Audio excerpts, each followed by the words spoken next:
Fala, internet! Vamos conferir então hoje esse smartphone da Samsung, o Samsung Galaxy J4 Plus. Ele já está há algum certo tempo no mercado, mas ele está agora com um preço muito interessante, por isso eu decidi trazer aqui para vocês. Vamos conhecer aqui então já a arte de caixa do aparelho. Aqui na frente a gente tem apenas o nome J4 Plus, ele vem aqui em alto relevo. Aqui algumas linhas, lembrando a letra J. Aqui do lado direito a gente não tem nada. Aqui atrás a gente tem somente algumas informações referentes ao aparelho, bem como que ele é display infinito, uma câmera de 13 megapixels, 32 GB de memória interna e uma câmera de 5 megabytes. Eu já adianto para vocês, esse aparelho tem apenas 2 GB de RAM e o processador dele, infelizmente, se você tem a intenção de jogar, ele vai deixar muito a desejar. Mas se você não é muito ligado nessas coisas, só quer usar ali um WhatsApp, um Facebook ou ao máximo jogar um Candy Crush, eu acho que esse smartphone vai ser bacana. Então por isso vamos diretamente abrir a caixa para a gente conhecer esse aparelho. Vamos abrir aqui. Já removendo aqui a parte, a gente já encontra de cara o aparelho. Vamos deixar ele só um pouquinho de lado para a gente poder conferir o que vem aqui dentro dessa caixa. Ele vem com um manual bem interessante, bem simples, de fácil compreensão. E uma coisa que eu já estou achando bacana, ele tem agora 2 slots. Para você poder colocar o cartão de memória, você também tem o slot para poder colocar o nano SIM card e mais o cartão de memória. Achei bacana, daqui a pouco vamos estar conferindo isso daí. Mas vamos observar o que tem no restante aqui da caixa. Sobrando aqui ainda o expelidor de chip. Olha só, um expelidor de chip simples. De fato, como é um aparelho, bem dizer, de entrada, tanto questão do processador e questão de memória RAM, que ele é bem fraco, então não era de se esperar que ele de repente tivesse um Type-C. Então nós temos aqui o mini USB comum, esse que você já conhece perfeitamente bem. Temos aqui também um carregador, ele não é Fast Charge. E também está aqui escondido no cantinho. Vamos remover aqui. Beleza. E temos aqui também o fone de ouvido. Esse fone de ouvido que a Samsung já entrega nos smartphones intermediários e de entrada há bastante tempo. Então, praticamente, resumidamente, é isso que a gente tem no conteúdo da caixa. E na película de proteção que vem junto com o smartphone, para a questão de embarque, a gente tem aqui algumas informações, como a tela dele que é de 6 polegadas, uma câmera traseira de 3 megapixels, dianteira de 5, uma memória inteira de 32 GB, ele é Dual Messenger porque ele tem no caso entrada para 2 cartões, então você praticamente pode duplicar qualquer aplicativo que você queira. E também tem uma bateria interessante de 3.300 mAh. Vamos remover aqui então a roupinha dele.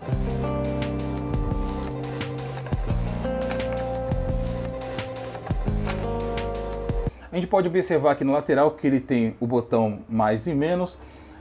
Um pouco mais abaixo a gente tem aqui a gavetinha para a gente poder colocar o primeiro nano SIM card. E na segunda bandeja aqui a gente pode estar abrindo. E aqui é onde a gente vai colocar o nano SIM card e o micro SD. Não sei porque não ficou os 2 slots para o nano SIM card e separado para o outro, ou porque não, um somente bandeja e acomodar no caso os 3, mas pelo menos a gente não é híbrido aqui. O serviço aqui não é híbrido, a gente consegue pelo menos optar. Ou eu quero usar no caso eu posso dar 2 chips, ou se eu quiser usar um só, e eu também não abrir mão terminando do cartão de memória. Interessante essa opção aqui da Samsung nesse aparelho, muito embora já seja uma tendência nas linhas J. Ainda bem que nem nos intermediários a Samsung removeu o pino do fone de ouvido. Aqui um pequeno microfone e aqui a entrada do mini USB. Aqui na parte direita a gente tem apenas o botão Power e uma perfuração onde sai o som. Então, dependendo da forma que você estiver usando, se você estiver jogando principalmente, às vezes se você colocar o dedo aqui em cima é muito provável que o dedo vai terminar atrapalhando e abafando o som, mas isso já é uma tendência que já vem nos smartphones da Samsung na linha J, que praticamente pode se dizer extinta, porque agora tem a linha M e a linha A que praticamente vem substituir todos esses smartphones. Mas ainda é uma boa opção, principalmente pela questão do preço. O Galaxy J4 Pro tem uma tela de 6 polegadas e uma resolução de 1480 por 720 e uma densidade de PPI de 274. De fato, a gente não consegue enxergar os pixels, eu até achei uma tela interessante para esse smartphone. Obviamente que o tom de preto aqui ele termina sendo um pouco lavado, até pela densidade de PPI, pela qualidade de tela aqui, ela não é uma Super AMOLED, mas sim uma LCD. Obviamente tem as outras IPS LCD de qualidade superior a essa, mas você consegue aqui consumir tranquilamente os seus conteúdos. Gostei da pegada do smartphone, por mais que o seu corpo não seja em alumínio, mas em plástico, ele não escorrega facilmente, então ele tem um bom grip. Gostei da interface do smartphone. Ele vem com poucos aplicativos instalados, mas a gente encontra os pacotes da Microsoft como o Word, Excel, PowerPoint, OneDrive e LinkedIn. Puxando aqui para cima a gente vê a galeria, a gaveta de apps. Vem com pouca coisa, já instalei aqui alguns joguinhos, algumas coisinhas, mas você vê que ele é bem limpo, não é mais como antigamente a TouchWiz, que vinha carregado de coisas desnecessárias que a gente não conseguia sequer estar desinstalando. E uma coisa bacana que a gente pode observar é que ele já está atualizado para a última versão do Android, o Android 9 Android Pie. No quesito segurança, se você observar bem, ele não tem nenhuma elevação, não tem um relevo aqui que a gente pode observar para você encostar o dedo e fazer o desbloqueio. Nem aqui na parte da frente, bem como na parte de trás, você vê que ele é praticamente liso, não tem nada aqui. Será que de repente o desbloqueio dele é ultrassônico, algo parecido que você somente toca na tela de desbloqueio?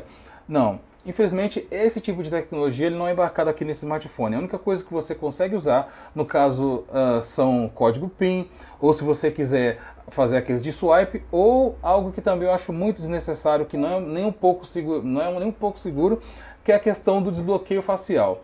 Por ano de 2019, esse smartphone ainda é fluido para algumas tarefas. Você consegue, por exemplo, abrir aqui a calculadora, vamos ver aqui mais algum outro aplicativo, por exemplo, esse daqui. A gente consegue ainda usar ele em tela de modo dividida, se a gente entrar aqui nessa opção, e aqui a gente usa aqui, você consegue usar tranquilamente dois aplicativos ao mesmo tempo, sem ele estar engasgando. Obviamente, se a gente for para o quesito de jogos, não são todos os jogos que ele vai conseguir abrir, mas eu estou com um game aqui instalado para a gente fazer uma ilustração mais ou menos daquilo que ele consegue rodar.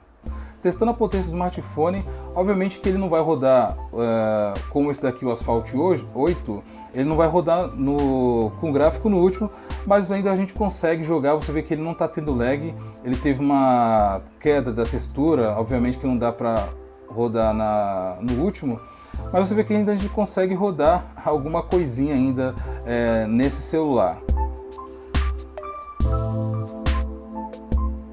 Principalmente se você curte games ainda mais simples como Alex Jump, Candy Crush, pode ficar tranquilo que ele vai rodar numa boa. E um serviço que a gente não podia deixar de comentar é, obviamente, a sua câmera.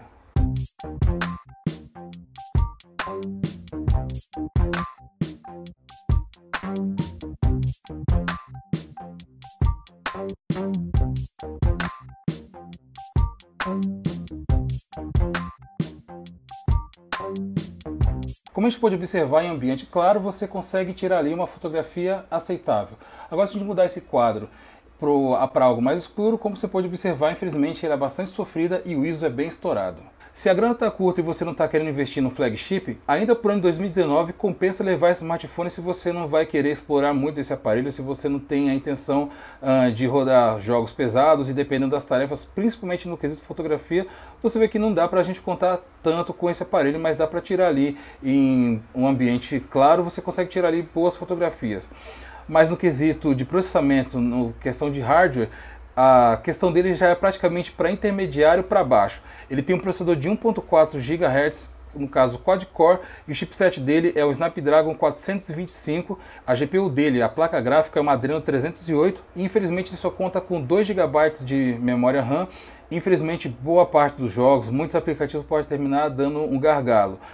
Mas pelo menos você consegue ter ali 32 GB de memória interna para você estar guardando os seus arquivos, para você estar ali baixando o seu jogo preferido, entre outras coisas, mas você também consegue expandir a sua memória até para 512 GB. Então, se você está com uma grana curta, se você é uma pessoa, um hard user, se você não gosta de explorar o máximo que o smartphone tem, até porque não é tanta coisa que a gente vai conseguir fazer assim com esse aparelho. Então, você pode levar esse smartphone pelo menos por ano de 2019, 2020, talvez até 2021. Ele ainda não vai ter um gargalo. Não é certo que ele vai ter ainda algum update de firmware, mas pelo menos ele está ali no Android Pie, já é praticamente a gente pode dizer que já é um Android atualizado, é o último que a gente tem no momento, então você ainda consegue fazer muita coisa com esse aparelho. Agora, se você quer um pouco mais de desempenho, se você quer fotografia, aí eu já aconselho você pegar pelo menos o J8, se você ainda quiser ficar nessa linha J, ou já logo migrar para a linha M ou a linha A, se você é fã da Samsung. Agora, se você não faz tanta questão assim, a gente tem aqui um Xiaomi Redmi Note 7, lembrando mais uma vez, link aqui embaixo na descrição, para você estar adquirindo, realmente é um aparelho muito bom. Mas agora eu quero saber a sua opinião, o que você achou referente a esse smartphone. O preço médio dele nas lojas está girando em torno de R$670. Realmente é um preço interessante para um smartphone desse, que você ainda consegue tirar umas fotos razoáveis de dia. Não vai ser todos os jogos que você consegue rodar, mas pelo menos alguns deles rodam no médio para baixo. E você ainda tem um tempo de vida útil desse aparelho, pelo menos por 2 anos. Se você é aquele cara que gosta sempre de estar trocando aparelho, então eu acho que é uma boa, você ainda vai conseguir usar esse aparelho durante algum tempo. Mas eu quero saber a sua opinião, o que você achou referente a esse aparelho? Coloque aqui embaixo no campo de comentários. Se você não é inscrito no canal Caixa Aberta, aproveita também, clica aqui embaixo, faz a inscrição, clica também no sininho e dá aquele like para avaliar o nosso canal. Eu vou ficando por aqui, eu espero encontrar vocês numa próxima, pessoal. Até lá!